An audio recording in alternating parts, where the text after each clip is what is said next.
Hi, this is Dorie Clark. I am here with the weekly Newsweek show, Better. And our guest this week is John Lee Dumas. John is the author of the new book, The Common Path to Uncommon Success. And you may also know him. He is a longtime top podcaster of the Entrepreneurs on Fire podcast. John, it's so great to have you here. Dorie, it's always fantastic hanging out with you and just chatting entrepreneurship, business, all the fun things. So thanks for having me. Well, thank you so much. It's great to get to connect and to reconnect because we've known each other for quite a while. Congratulations on your book. It came out just a couple of months ago. And the first thing that I'm curious about and would love to hear more about it, let's parse the title for a minute. The Common Path to Uncommon Success. It sounds like it could be an oxymoron. If it's a common path, why is the end result, success, so uncommon? Break it down for us, my man. Yeah, so listen, I've interviewed now over 3,000 of the world's most successful entrepreneurs in the past decade. Dorie being, of course, one of those amazing entrepreneurs. And I've recognized that every single one of these entrepreneurs that I've interviewed that have achieved what society and really anybody would consider uncommon success, that's financial freedom and fulfillment, they took a very common path to get there. It wasn't a complicated path. It wasn't a hidden path. It wasn't a secret path. It was a very common step-by-step path. And I'm a simple guy, Dorie. I was in the Army for 8 years. I tried law school. It wasn't for me. I tried corporate finance, commercial real estate kind of before I found my way. I've taken a very common path in life. And then in entrepreneurship, I took a very common path as well. And it just kind of befuddled me that there just didn't seem to be a very clear step-by-step roadmap that was out there that just took the principles that yourself, myself, and the other 3,000 plus successful entrepreneurs that I've interviewed on my show have taken to achieve their version of uncommon success, financial freedom, and fulfillment. So I said, that's the message I want to get across with the book, that there is a way to uncommon success, and it's not some crazy uncommon secret path. It's a very common path, but it's a step-by-step roadmap. And so few people, A, know about the roadmap, or B, follow the roadmap once they see it. And I wanted just to make it as clear and plain English as possible. And so I sat down, wrote the book. I love it. And I have read your book. I think it's terrific, John, and has a lot of wisdom in it. I'd also like to greet all of the wonderful viewers who are joining us. Please feel free to type into the chat box and let us know who you are and where you're calling in from. We'd love to hear from you, and we'd love to take your questions for John Lee Dumas, who is the host of the Entrepreneurs on Fire podcast and his new book, The Common Path to Uncommon Success. So John, let's start to break this down a little bit. So when it comes to these elements, the framework that you have developed in terms of what the common path looks like, give us a few highlights. What are the things that if somebody wants to be successful, they should definitely be doing? Well, number one, they're doing the right thing right now. They're consuming the right content. I mean, they're listening, they're reading, they're watching content from Dorie, from myself, from like other successful entrepreneurs. I mean, success does leave clues, like very clear clues. And that's how I got my start 10 years ago. I sat down and I said, what exactly do I want to be in a year, in 5 years, in 10 years? Okay, who are the people who are currently there? Now, how do I go read their books? How do I go consume their content? How do I go follow their social media to see what they're doing day to day, the things that they're thinking? So that's just such a critical process. And everybody that's watching this right now has already started down that road. But there's a reason why chapter one, step one in the common path to uncommon success is discover your big idea. You need to identify what your personal big idea is, because so many people in this world right now are just getting out there and they're trying to become pale, weak imitations of other people. If I tried to become the best Dorie Clark I could be, I would just be a pale, weak imitation of Dorie Clark, obviously. And the same if the roles were reversed. But some people in this world just see these successful entrepreneurs or people that are out there doing something. They're like, I want that success. Like, I want to achieve that. But nobody wants a pale, weak imitation of other people. They want the best, amazing version of you because you are a snowflake, you are unique, you are special. You need to bring your authenticity, your genuine amazingness to this world. And you do that by taking the first step. For maybe the first time in your life, sitting down, going through the exercise and the process that I have in the book, and identifying your big idea, like actually identifying your big idea, not a big idea, not a possible idea, a big idea that is tailored to you, to your genius, to your uniqueness. And that is the critical first step that, frankly, most people die in this world without ever knowing what their big idea is. And that's just sad. I couldn't agree with you more, John. I think that is so true. And in fact, my we get props here since I'm at home. My book Stand Out. The subtitle is How to Find Your Breakthrough Idea and Build a Oh, Following Around It. So we are aligned. big time. Yes. And of course, it's an opportunity to mention that one of the stars of my latest book, Entrepreneurial You, is in fact Mr. John Lee Dumas. So I have a whole chapter talking about him and his adventures in creating the Entrepreneurs on Fire podcast. So, John, to that end, in a moment, I want to ask you more about that. But first, I just want to greet some of the wonderful folks who are tuning in for us. Anna is here from Vancouver, David from Indianapolis, Gail is here from North Carolina, Lisa's here from New York, Jaime from Mexico City, Deborah from Minnesota, Carlos from Colombia. We're so glad to have all of you guys here and more. So, John, maybe you can walk us through finding your big idea, because you were alluding to this. You mentioned you had a lot of, what maybe we could call false starts. You did a little bit in real estate. You thought maybe law school, but no. How did you personally come to the path that has brought you success?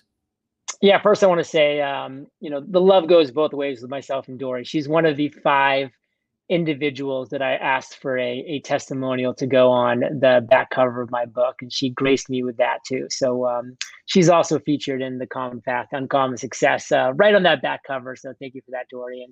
And I did have a lot of false starts, but listen, the false starts, they can all be looked at as amazing opportunities for learning, which I looked at. Like I found a lot of things that weren't for me, like a lot of things that I didn't want to do.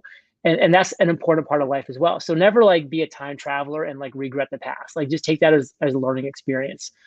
Because then for me coming up with my big idea, there I was 32 years old about a decade ago. And I was trying to consume the right content, just like a lot of people who are here that Dorie just called out are doing right now. I was trying to consume the right content.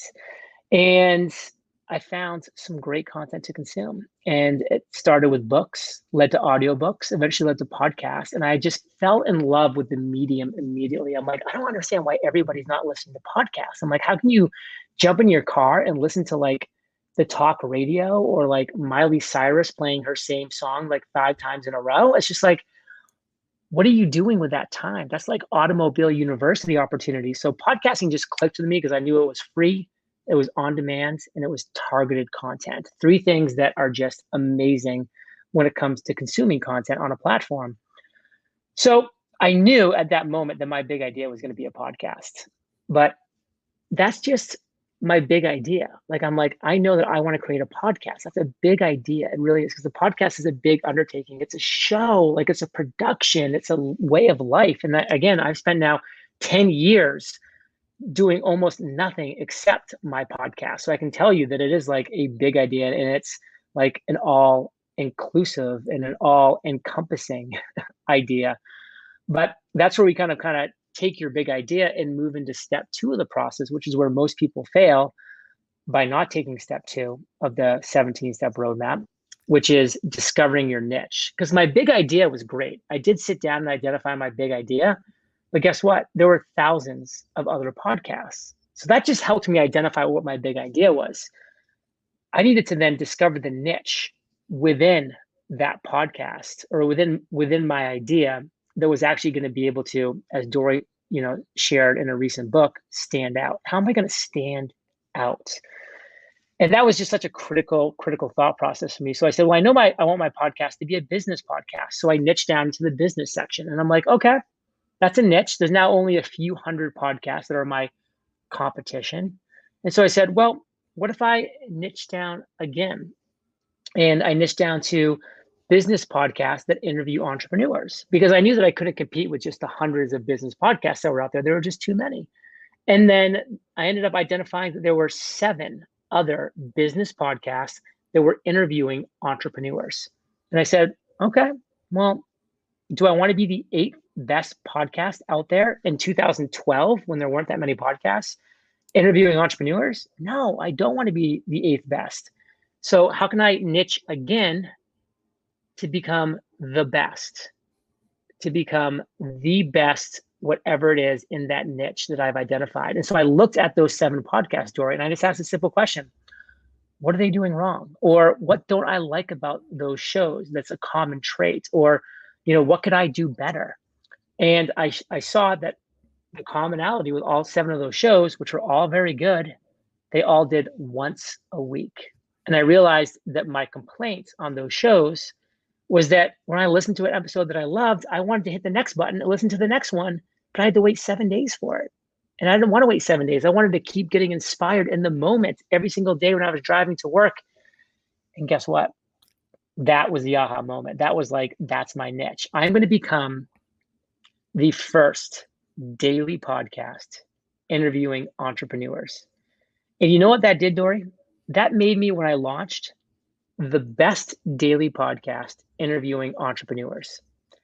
It also made me the worst, but it made me the only daily podcast interviewing entrepreneurs. I was the only game in town. So if people wanted what I wanted as a listener, which was a daily podcast interviewing entrepreneurs, I was the only show in town. And plus it was different. It was unique. It made me stand out. It was buzzworthy. It was all of those things, which is so important, not just blending in. Did Dorie Clark write a book called Blending In? Of course not. That's not what we're doing here. We are standing out. And so who's this crazy dude launching 7 podcasts a week, 365 per year? He's crazy. And guess what?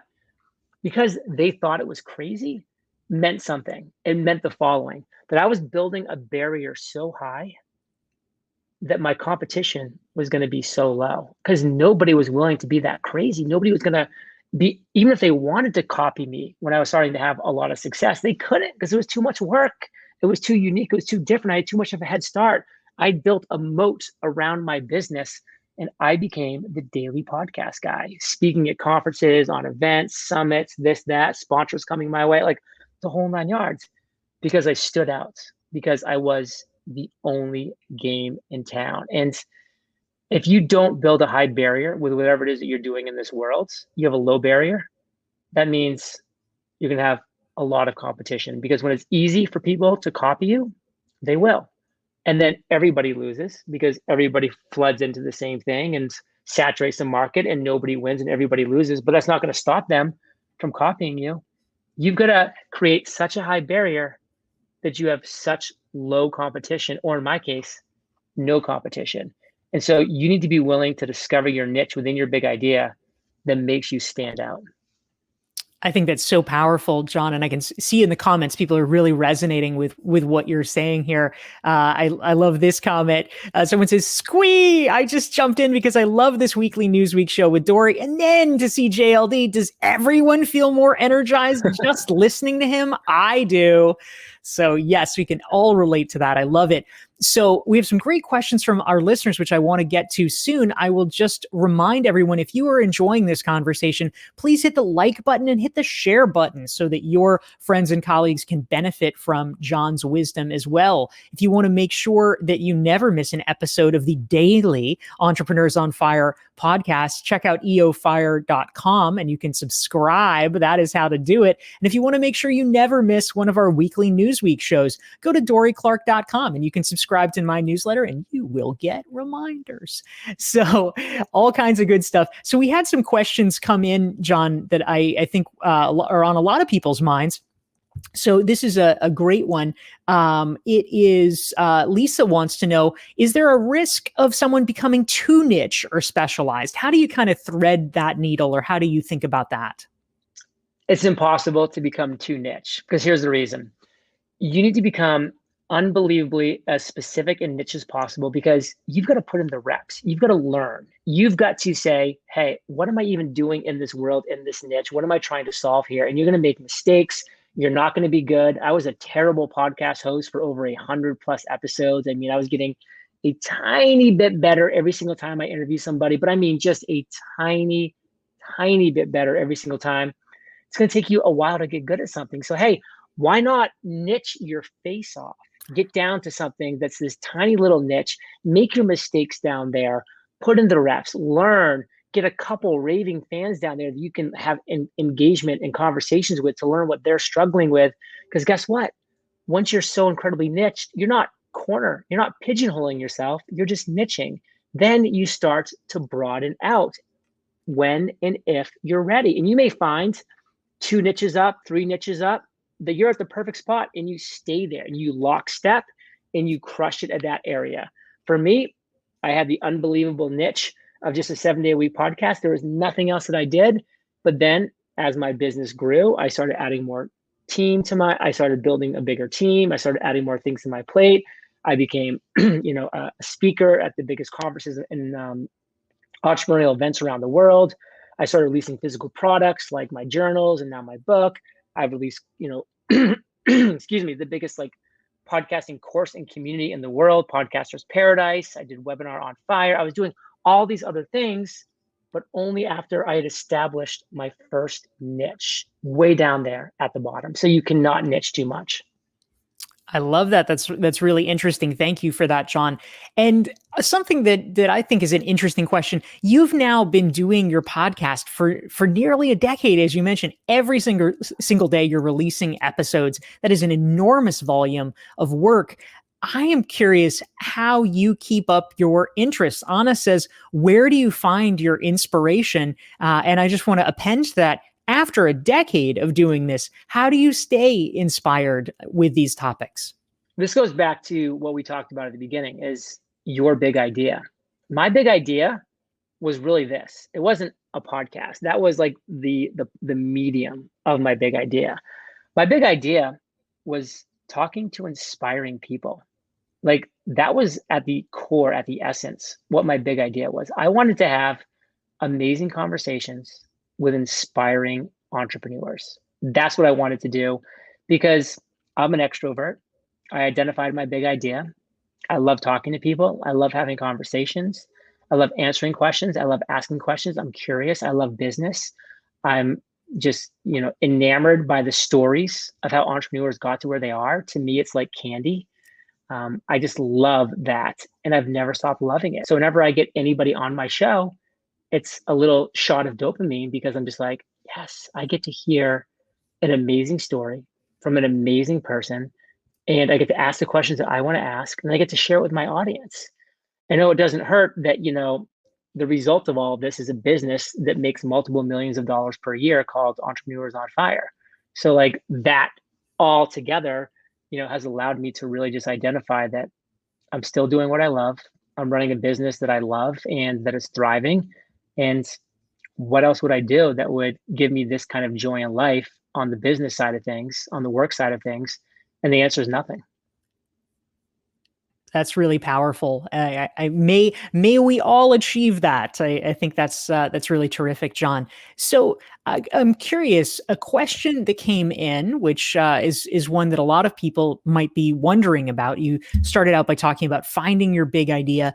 In many ways, that may potentially be connected, not necessarily, but it may be connected with a question around what our passions are.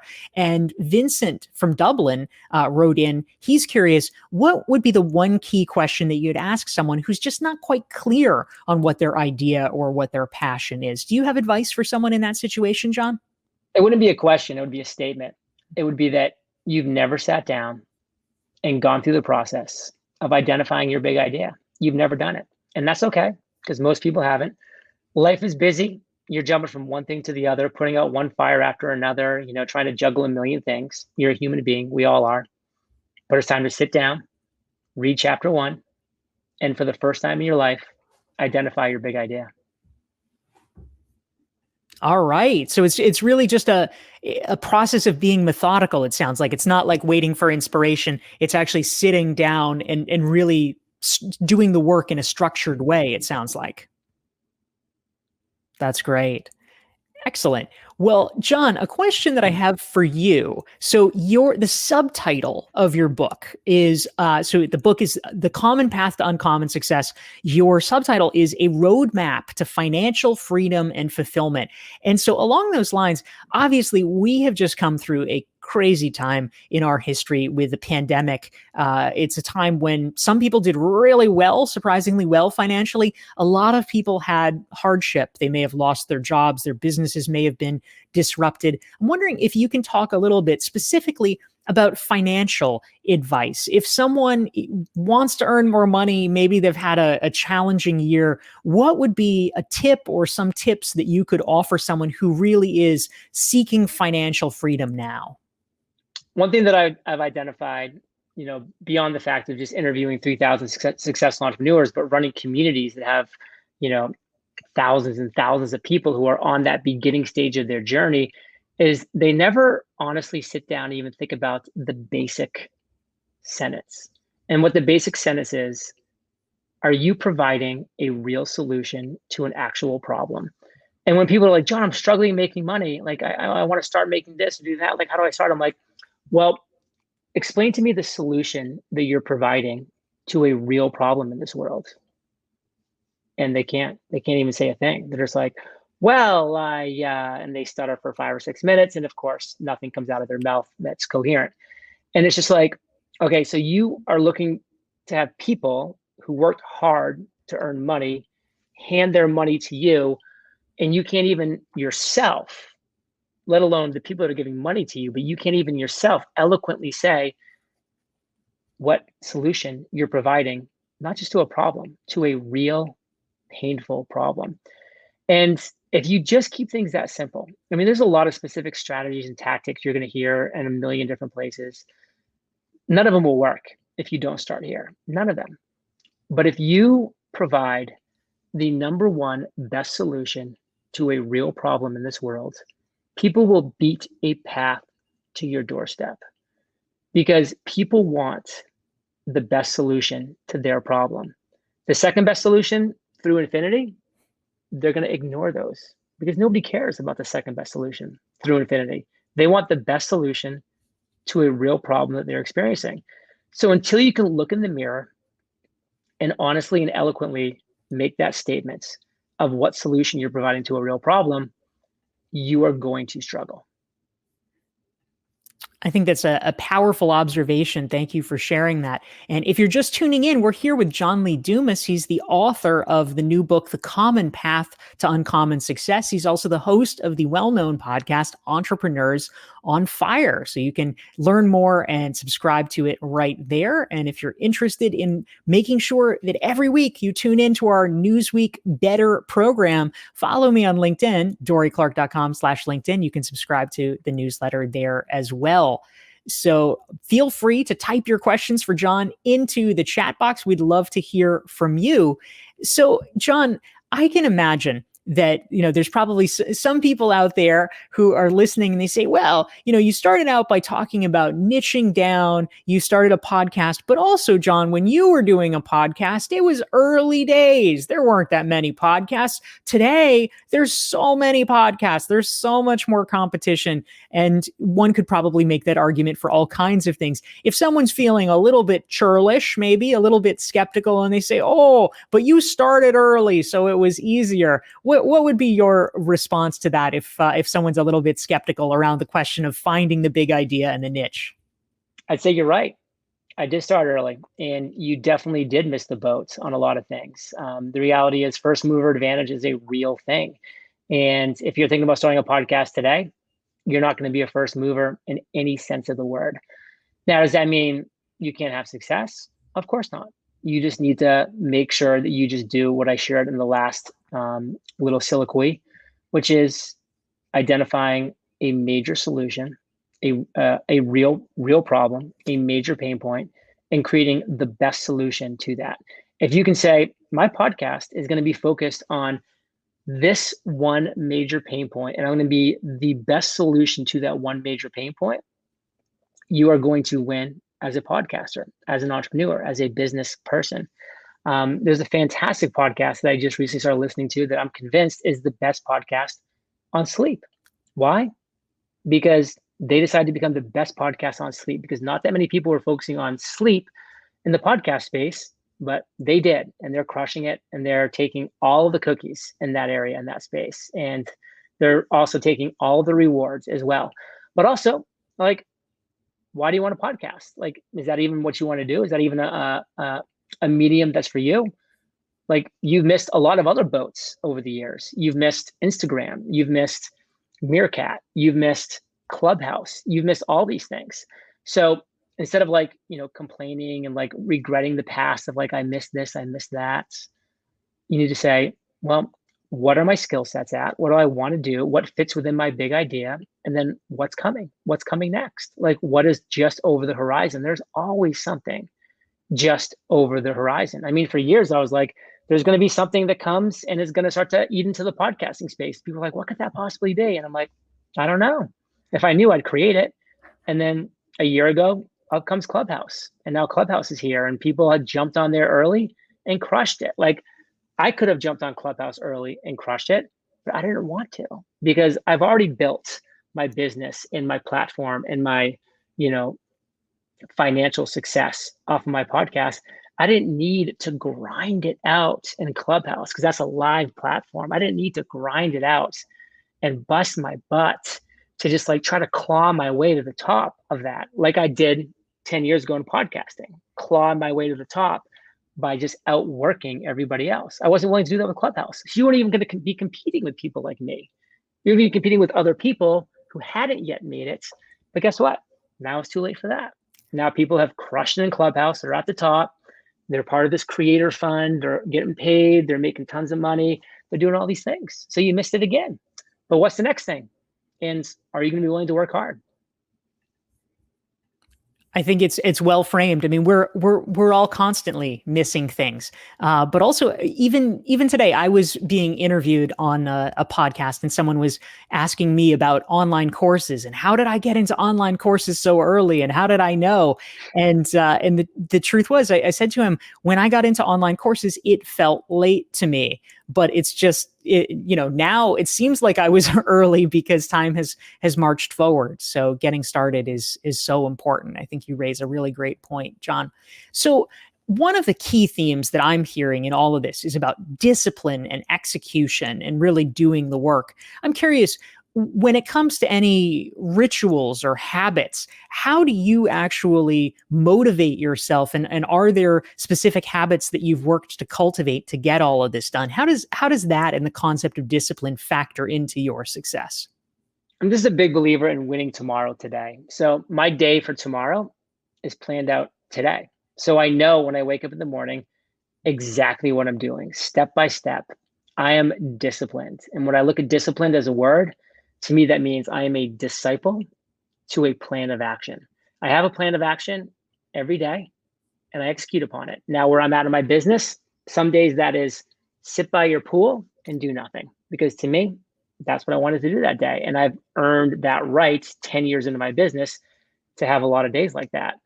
But back in the grind, every day had every hour block accounted for, doing something that was going to move my business forward. And that's being disciplined. That's being productive intraday. And of course, that's being focused. So interesting. John, we probably have time for one last question. And this is something I'm personally curious about, because I feel like it's often difficult, if you have been grinding for so long, to actually know when and how to hit the off switch. What was the point where you actually started to feel comfortable taking your foot off the accelerator just a little bit? How did you know that that was the right moment where that was okay? It was more a personal journey. So it was about 5 years in to my journey where I realized that my life was a little out of balance, and I was, putting too much work and effort into work and not enough work and effort into health and wellness. And it showed.